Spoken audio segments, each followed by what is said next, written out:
Արևմտյան այս ճակատում հենց դրան հետևը հենց անցքն է։ Ստեղից անցք է երևում։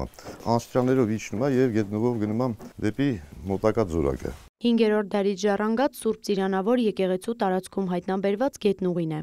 Հիմա այս առաջի աչքնավանդակը բացվել է, այնտեղ մի քիչ ամրակայ ենք բան, որ հետո տեսնենք այնտեղ ինչ ենք անում, էլի մեծ քարերի արանքները բետոնացման աշխատանքներ կատարենք, որպեսզի կարողանանք մի քիչ առաջ գնանք, տեսնենք ինչ է կատարվում այնտեղ։ Ծիրանավորը Արագածոտնի մարզի Փարպի գյուղում է։ Միջնադարում այն վերածվել է ամրոցի։ Եկեղեցին պատվել է հաստ պարիսպներով եւ միայն դարեր անց է հայտնաբերվել, որ այն եկեղեցի է։ 80-ական թվականներին հարավային արևմտյան եւ արևելյան հատվածներից հեռացվում են ավելացված պարիսպները, որի ետևում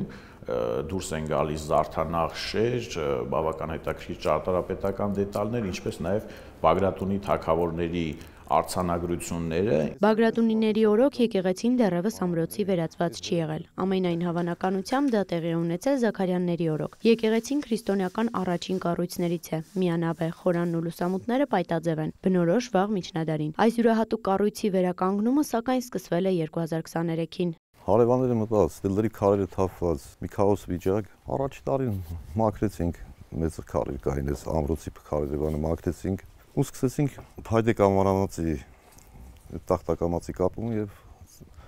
աշխատանքները բունշիներական են։ Ամրակայման եւ վերաշարի աշխատանքներ հիմնականում։ 2020-ից 21 թվականներին եկեղեցու վերականգնման նախագիծն է կազմվել։ 2023-ին արդեն կառավարության ֆինանսավորմամբ սկսվել են վերականգնման աշխատանքները։ 23-24-25 թվականներին համապատասխանաբար տրամադրվել են 20 միլիոն,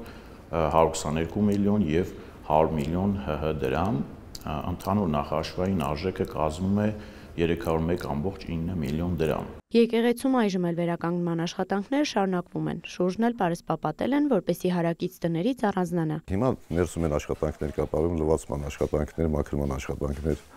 ծագման լվացման աշխատանքներն են կատարում։ Եկեղեցու վերականգնման աշխատանքների վերջնաժամկետը 2026-ն է։ Շինարարական կազմակերպության տնօրենը վստահեցնում է, հենց այդ ժամանակ էլ կավարտեն։ Հաջորդ տարի նախատեսում են եկեղեցու ներսի ու դրսի սալահատակում իրականացնել։ Էմմա Վարդենյան, Արամ Հարությունյան, լուրեր։